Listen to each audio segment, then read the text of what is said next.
Praise the Lord. இன்றைய நாளுக்கான வேத தியானம் எபிரேயர் அதிகாரம் 2 1 முதல் 18 வரை. ஆகையால் நாம் கேட்டவைகளை விட்டு விலகாதபடிக்கு அவைகளை மிகுந்த ஜாக்கிரதையாய் கவனிக்க வேண்டும். ஏனெனில் தேவதூதர் மூலமாய் சொல்லப்பட்ட வசனத்திற்கு விரோதமான எந்த செய்கைக்கும் கீழ்ப்படியாமைக்கும் நீதியான தண்டனை வரத்தக்கதாக அவர்களுடைய வசனம் உறுதிப்படுத்தப்பட்டிருக்க, முதலாவது கர்த்தர் மூலமாய் அறிவிக்கப்பட்டு பின்பு அவரிடத்தில் கேட்டவர்களாலே நமக்கு உறுதியாக்கப்பட்டதும் அடையாளங்களினாலும் அற்புதங்களினாலும் பலவிதமான பலத்த செய்கைகளினாலும் தம்முடைய சித்தத்தின்படி பகிர்ந்து கொடுத்த பரிசுத்த ஆவியின் வரங்களினாலும் தேவன் தாமே சாட்சி கொடுத்ததுமாய் இருக்கிற இவ்வளவு பெரிதான இரட்சிப்பை குறித்து நாம் கவலை அற்றிருப்போமானால் தண்டனைக்கு எப்படி தப்பித்து கொள்ளுவோம்? இனி வரும் உலகத்தை குறித்து பேசுகிறோமே, அதை அவர் தூதர்களுக்கு கீழ்ப்படுத்தவில்லை. ஒரு இடத்திலே ஒருவன் சாட்சியாக, மனுஷனை நீர் நினைக்கிறதற்கும் மனுஷனுடைய குமாரனை நீர் விசாரிக்கிறதற்கும் அவன் எம்மாத்திரம்? அவனை தேவதூதரிலும் சற்று சிறியவனாக்கினீர். மகிமையினாலும் கனத்தினாலும் அவனுக்கு முடிசூட்டி உம்முடைய கரத்தின் கிரியைகளின் மேல் அவனை அதிகாரியாக வைத்து சகலத்தையும் அவனுடைய பாதங்களுக்கு கீழ்ப்படுத்தினீர் என்று சொன்னான். சகலத்தையும் அவனுக்கு கீழ்ப்படுத்தினார் என்கிற விஷயத்தில் அவர் அவனுக்கு கீழ்ப்படுத்தாத பொருள் ஒன்றுமில்லை. அப்படி இருந்தும் இன்னும் அவனுக்கு சகலமும் கீழ்ப்பட்டிருக்க காணோம். என்றாலும் தேவனுடைய கிருபையினால் ஒவ்வொருவருக்காகவும் மரணத்தை ருசி பார்க்கும்படிக்கே தூதரிலும் சற்று சிறியவராய் ஆக்கப்பட்டிருந்த இயேசு மரணத்தை உத்தரித்ததின் நிமித்தம் மகிமையினாலும் கனத்தினாலும் முடிசூட்டப்பட்டதை காண்கிறோம். ஏனென்றால் தமக்காகவும் தம்மாலேயும் சகலத்தையும் உண்டாக்கினவர் அநேகம் பிள்ளைகளை மகிமையில் கொண்டு வந்து சேர்க்கையில் அவர்களுடைய இரட்சிப்பின் அதிபதியை உபத்திரவங்களினாலே பூர்ணப்படுத்துகிறது அவருக்கேற்றதாய் இருந்தது. எப்படியெனில் பரிசுத்தம் செய்கிறவரும் பரிசுத்தம் செய்யப்படுகிறவர்களுமாகிய யாவரும் ஒருவராலே உண்டாயிருக்கிறார்கள். இது நிமித்தம் அவர்களை சகோதரர் என்று சொல்ல அவர் வெட்கப்படாமல், உம்முடைய நாமத்தை என் சகோதரருக்கு அறிவித்து சபை நடுவில் உம்மை துதித்து பாடுவேன் என்றும், நான் அவரிடத்தில் நம்பிக்கையாய் இருப்பேன் என்றும், இதோ நானும் தேவன் எனக்கு கொடுத்த பிள்ளைகளும் என்றும் சொல்லியிருக்கிறார்.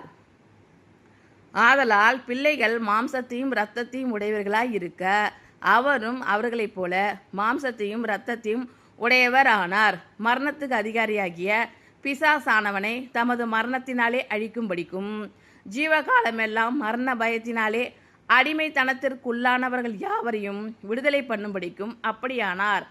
ஆதலால் அவர் தேவதூதருக்கு உதவியாக கை கொடாமல் ஆபிரகாமின் சந்ததிக்கு உதவியாக கை கொடுத்தார். அன்றியும் அவர் ஜனத்தின் பாவங்களை நிவர்த்தி செய்வதற்கேதுவாக தேவ காரியங்களை குறித்து இரக்கமும் உண்மையும் உள்ள பிரதான ஆசாரியராய் இருக்கும்படிக்கு எவ்விதத்திலும் தம்முடைய சகோதரருக்கு ஒப்பாக வேண்டியதாய் இருந்தது. ஆதலால் அவர் தாமே சோதிக்கப்பட்டு பாடுபட்டதினாலே அவர் சோதிக்கப்படுகிறவர்களுக்கு உதவி செய்ய வல்லவராய் இருக்கிறார். ஆகையால் நாம் கேட்டவைகளை விட்டு விலகாதபடிக்கு அவைகளை மிகுந்த ஜாக்கிரதையாய் கவனிக்க வேண்டும். ஏனெனில் தேவதூதர் மூலமாய் சொல்லப்பட்ட வசனத்திற்கு விரோதமான எந்த செய்கைக்கும் கீழ்ப்படியாமைக்கும் நீதியான தண்டனை வரத்தக்கதாக அவர்களுடைய வசனம் உறுதிப்படுத்தப்பட்டிருக்க, முதலாவது கர்த்தர் மூலமாய் அறிவிக்கப்பட்டு பின்பு அவரிடத்தில் கேட்டவர்களாலே நமக்கு உறுதியாக்கப்பட்டதும் அடையாளங்களினாலும் அற்புதங்களினாலும் பலவிதமான பலத்த செய்கைகளினாலும் தம்முடைய சித்தத்தின்படி பகிர்ந்து கொடுத்த பரிசுத்த ஆவியின் வரங்களினாலும் தேவன் தாமே சாட்சி கொடுத்ததுமாய் இருக்கிற இவ்வளவு பெரிதான இரட்சிப்பை குறித்து நாம் கவலை அற்றிருப்போமானால் தண்டனைக்கு எப்படி தப்பித்து கொள்ளுவோம்? இனிவரும் உலகத்தை குறித்து பேசுகிறோமே, அதை அவர் தூதர்களுக்கு கீழ்ப்படுத்தவில்லை. ஒரு இடத்திலே ஒருவன் சாட்சியாக, மனுஷனை நீர் நினைக்கிறதற்கும் மனுஷனுடைய குமாரனை நீர் விசாரிக்கிறதற்கும் அவன் எம்மாத்திரம்? அவனை தேவதூதரிலும் சற்று சிறியவனாக்கினீர். மகிமையினாலும் கனத்தினாலும் அவனுக்கு முடிசூட்டி உம்முடைய கரத்தின் கிரியைகளின் மேல் அவனை அதிகாரியாக வைத்து சகலத்தையும் அவனுடைய பாதங்களுக்கு கீழ்ப்படுத்தினீர் என்று சொன்னான். சகலத்தையும் அவனுக்கு கீழ்ப்படுத்தினார் என்கிற விஷயத்தில் அவர் அவனுக்கு கீழ்ப்படுத்தாத பொருள் ஒன்றுமில்லை. அப்படி இருந்தும் இன்னும் அவனுக்கு சகலமும் கீழ்ப்பட்டிருக்க காணோம். என்றாலும் தேவனுடைய கிருபையினால் ஒவ்வொருவருக்காகவும் மரணத்தை ருசி பார்க்கும்படிக்கு தேவதூதரிலும் சற்று சிறியவராக்கப்பட்டிருந்த இயேசு மரணத்தை உத்தரித்ததின் நிமித்தம் மகிமையினாலும் கனத்தினாலும் முடிசூட்டப்பட்டதை காண்கிறோம். ஏனென்றால் தமக்காகவும் தம்மாலேயும் சகலத்தையும் உண்டாக்கினவர் அநேகம் பிள்ளைகளை மகிமையில் கொண்டு வந்து சேர்க்கையில் அவர்களுடைய இரட்சிப்பின் அதிபதியை உபத்திரவங்களினாலே பூர்ணப்படுத்துகிறது அவருக்கேற்றதாய் இருந்தது. எப்படியெனில் பரிசுத்தம் செய்கிறவரும் பரிசுத்தம் செய்யப்படுகிறவர்களுமாகிய யாவரும் ஒருவராலே உண்டாயிருக்கிறார்கள். இது நிமித்தம் அவர்களை சகோதரர் என்று சொல்ல அவர் வெட்கப்படாமல், உம்முடைய நாமத்தை என் சகோதரருக்கு அறிவித்து சபை நடுவில் உம்மை துதித்து பாடுவேன் என்றார். உம்மை துதித்து பாடுவேன் என்றும் நான் அவரிடத்தில் நம்பிக்கையாய் இருப்பேன் என்றும் இதோ நானும் தேவன் எனக்கு கொடுத்த பிள்ளைகளும் என்றும் சொல்லியிருக்கிறார்.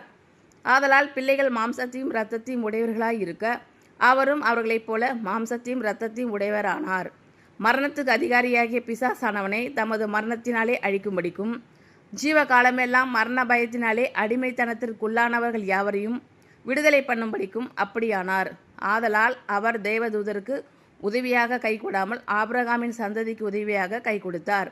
அன்றியும் அவர் ஜனத்தின் பாவங்களை நிவர்த்தி செய்வதற்கு ஏதுவாக தேவ காரியங்களை குறித்து இரக்கமும் உண்மையும் உள்ள பிரதான ஆசாரியராய் இருக்கும்படிக்கு எவ்விதத்திலும் தம்முடைய சகோதரருக்கு ஒப்பாக வேண்டியதாய் இருந்தது.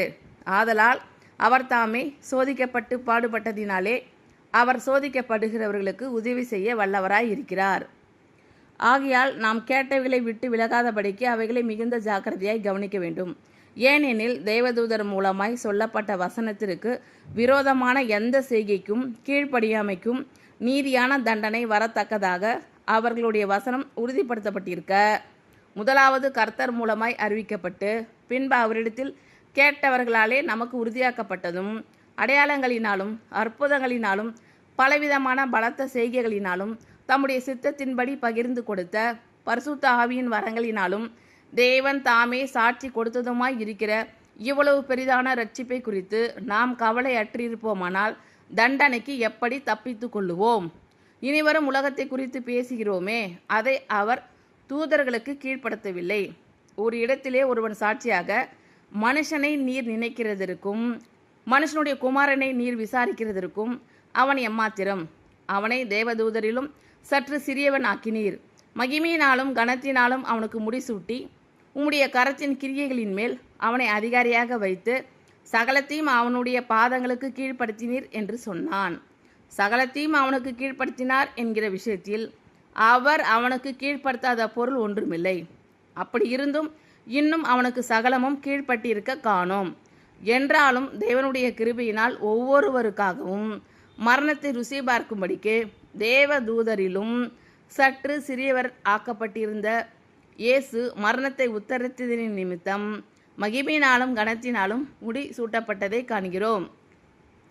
ஏனென்றால் தமக்காகவும் தம்மாலேயும் சகலத்தையும் உண்டாக்கினவர் அநேகம் பிள்ளைகளை மகிமையில் கொண்டு வந்து சேர்க்கையில் அவர்களுடைய இரட்சிப்பின் அதிபதியை உபத்திரவங்களினாலே பூர்ணப்படுத்துகிறது அவருக்கு ஏற்றதாய் இருந்தது. எப்படியெனில் பரிசுத்தம் செய்கிறவரும் பரிசுத்தம் செய்யப்படுகிறவர்களுமாகிய யாவரும் ஒருவராலே உண்டாயிருக்கிறார்கள். இது நிமித்தம் அவர்களை சகோதரர் என்று சொல்ல அவர் வெட்கப்படாமல், உம்முடைய நாமத்தை என் சகோதரருக்கு அறிவித்து சபை நடுவில் உம்மை துதித்து பாடுவேன் என்றும் நான் அவரிடத்தில் நம்பிக்கையாய் இருப்பேன் என்றும் இதோ நானும் தேவன் எனக்கு கொடுத்த பிள்ளைகளும் என்றும் சொல்லியிருக்கிறார். ஆதலால் பிள்ளைகள் மாம்சத்தையும் இரத்தத்தையும் உடையவர்களாய் இருக்க அவரும் அவர்களைப் போல மாம்சத்தையும் இரத்தத்தையும் உடையவர் ஆனார். மரணத்துக்கு அதிகாரியாகிய பிசாசானவனை தமது மரணத்தினாலே அழிக்கும்படிக்கும் ஜீவகாலமெல்லாம் மரண பயத்தினாலே அடிமைத்தனத்திற்கு உள்ளானவர்கள் யாவரையும் விடுதலை பண்ணும்படிக்கும் அப்படியானார். ஆதலால் அவர் தேவதூதருக்கு உதவியாக கை கொடாமல் ஆபிரகாமின் சந்ததிக்கு உதவியாக கை கொடுத்தார். அன்றியும் அவர் ஜனத்தின் பாவங்களை நிவர்த்தி செய்வதற்கு ஏதுவாக தேவ காரியங்களை குறித்து இரக்கமும் உண்மையும் உள்ள பிரதான ஆசாரியராய் இருக்கும்படிக்கு எவ்விதத்திலும் தம்முடைய சகோதரருக்கு ஒப்பாக வேண்டியதாக இருந்தது. ஆதலால் அவர் தாமே சோதிக்கப்பட்டு பாடுபட்டதினாலே அவர் சோதிக்கப்படுகிறவர்களுக்கு உதவி செய்ய வல்லவராய் இருக்கிறார். ஆமென். Thank you Lord. கர்த்தர் உங்கள் அனைவரையும் ஆசீர்வதிப்பாராக. God bless you all.